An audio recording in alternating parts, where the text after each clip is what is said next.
Why are we not moving chapter 3? As a result of aggressive actions, getting our building cleaned up, getting our record room organized. And I can tell you, I could not tell you the tedious work.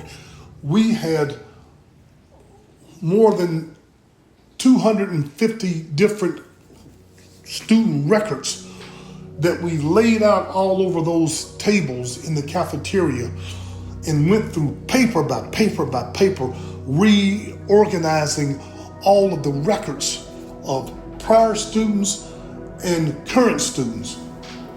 Just, oh my God, oh my God, oh my God, oh my God. We spend half the day cleaning, and then we shut down, have lunch, whatever. Then we turn our attention to the fire marshal inspection.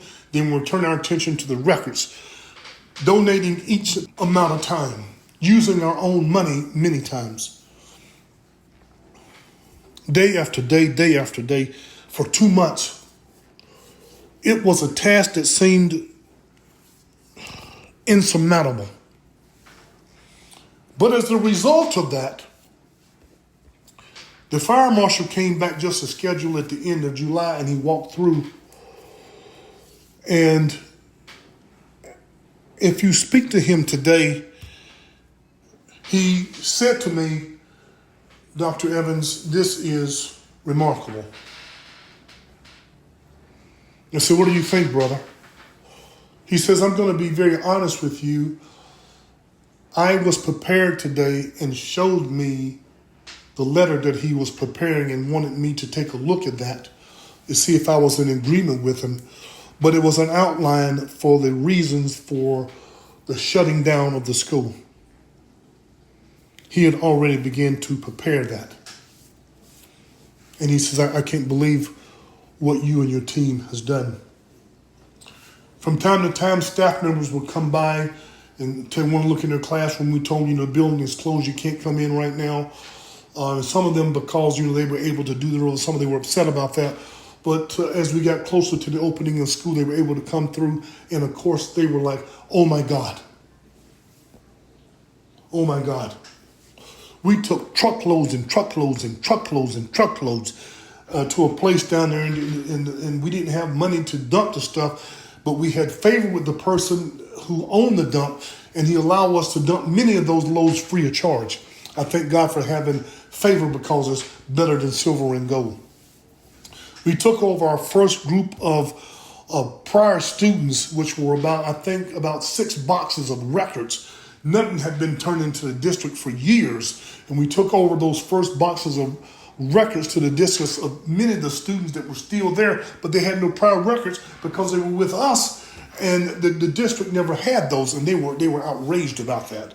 So we took over our first batch of records, and I received an email saying, thank you for finally getting this information to them. And for the rats, I did not know this, but I didn't know rats could climb trees. But evidently the rats had been climbing the trees, jumping over to the roof, going down the gutters and burrowing themselves into the ceilings, coming in through the building. Around the property of the building, there was high hedges, bushes, just bushes, weeds everywhere. And when we went back and cut all of that stuff away, we could see where the rats had buried themselves, had made holes coming through that metal building in a number of places where they were entering into the building. And so we had to use cement paste and this little metal wire to cover those holes up, digging down into the soil and the dirt, taking it down so that they couldn't get back in there. And we also found a number of rat beds where they had hatchlings, where we physically saw, and I hate to share this with you, baby rats, hatchlings, nesting, ready for the next group of rat babies to come through there. As far as the ceiling tiles, we went through and removed nearly every ceiling tile there. and remove the waste from what the rats had left. Covering with masks, rubber gloves, ammonia, many of those where the rats had urinated. We had to go through there and replace many of those towels and put new towels in. We replaced the ones that were most needy, and we cleaned the ones that we could. The refrigeration system that we had back there, oh my God. We had to physically wheel those things out of the building. They were too dirty to try to clean them on the inside. We had to take them up physically on the outside of the buildings and clean those up, spray them down, ensuring that we didn't damage those because we had no money to replace those. And the list goes on and on and on and on. And the same time doing all of this, we're marketing our program, going to every family event, because the lease on the building, the price was so big that we had to bring in more students so that we could deal with the finances of the building. It was a massive undertaking.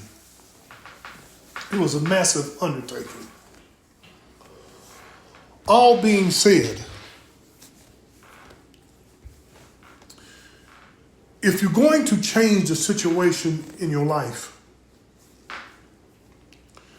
and I say this with love, I say this with humility, I say this with empathy, I say this with sympathy. If you're going to change your situation, and even as I speak to you, I speak to myself, if you're going to change your situation, you are going to have to move. You can no longer let fear dominate you. You cannot let fear have an effect on your body.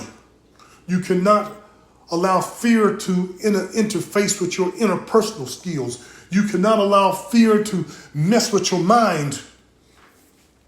Your mindset about your situation matters. Your mindset matters. Your mindset matters. Your mindset matters. Your mindset about your situation matters. You're going to have to move. You cannot allow uncertainty. Your mindset about uncertainty must change.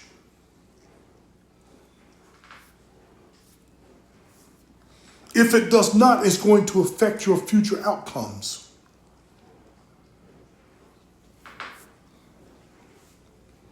You must understand your genealogy and be willing to make yourself a living sacrifice if need be.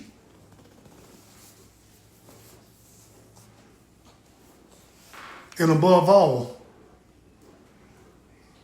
when you're talking about moving, you're going to have to be aggressive. You're going to have to attack your situation.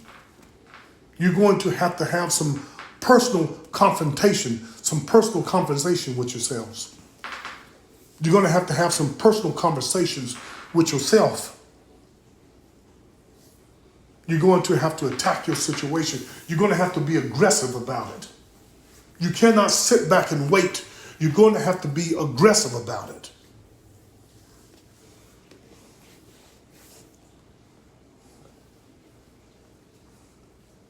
Why am I not moving? Fear, uncertainty, your genealogy. You're going to have to be aggressive in your situation.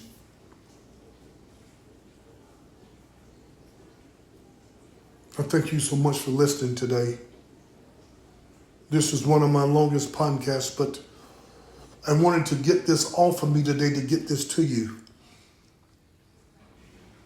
Your situation can change, but you must move.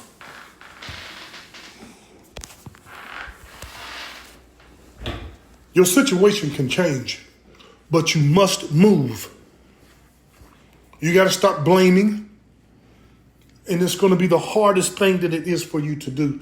You're going to have to take a hard look at yourself. It's going to be the hardest thing that you're going to have to accomplish. It is going to be the most difficult thing you've ever done.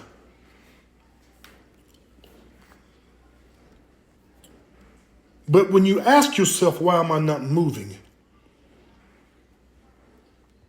You got to have a conversation with yourself. You're going to have to address the issues of fear, uncertainty, your genealogy. And when you start to move, you're going to have to be aggressive.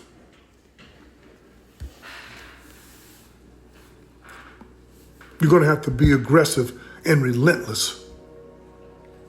Thinking about that coin. I got a 50-50 chance at this. They could say no. Yeah, you're going to have some people who are going to say no. But at the other side of that coin, you're going to have people who say yes.